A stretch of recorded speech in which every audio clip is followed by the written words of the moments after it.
Now let's consider two oxygen atoms. I will draw one atom here. A neutral oxygen atom has a total of 8 electrons, with 6 of them residing in its outer shell. To represent its valence electrons, I will draw 1, 2, 3, 4, 5, 6 electrons. When arranging these electrons, I pair them up last. This leaves us with 2 valence electrons that are unpaired with another electron. Now, let me draw another oxygen atom, and I will use a different color to distinguish the electrons and keep track of them. Now, let's consider another oxygen atom on the right. Like the previous oxygen atom, it also has 6 valence electrons. We'll represent them as 1, 2, 3, 4, 5, 6 valence electrons. Now, the oxygen atom on the left would like to become more stable by gaining or sharing 2 more electrons. Similarly, oxygen atom on the right also desires 2 additional valence electrons.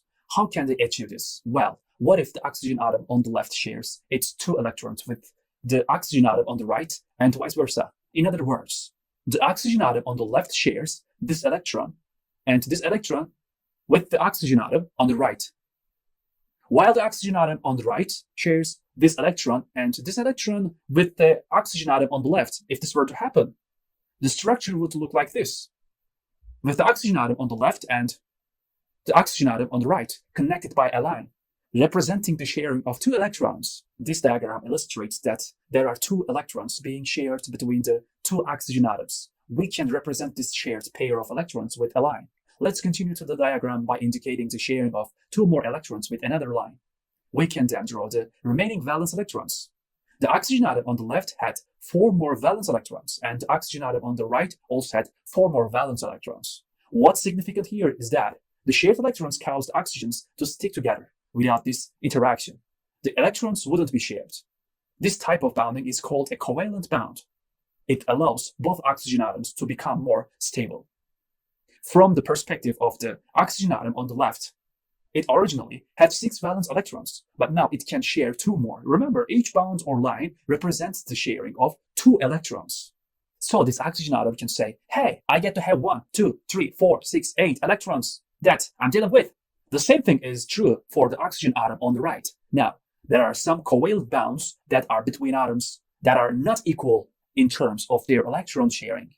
Let's take an example of water, where oxygen bonds with hydrogen. So if we have oxygen right over here, once again, I can draw its 6 valence electrons, 1, 2, 3, 4, 5. And let me draw the 6th one right over there. And if we have hydrogen, hydrogen has 1 valence electron.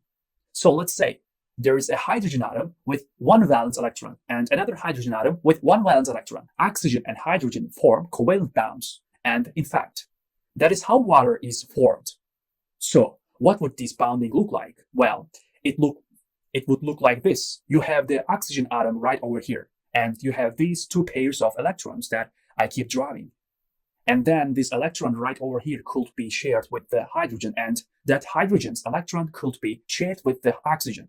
So that forms a covalent bond with this hydrogen, and then this electron from the oxygen can be shared with the hydrogen, and that electron from the hydrogen can be shared with the oxygen, and so that would form a covalent bond with that another hydrogen. Now here, once again, the oxygen atom can kind of pretend like it has 8 valence electrons, 2, 4, 6, 8.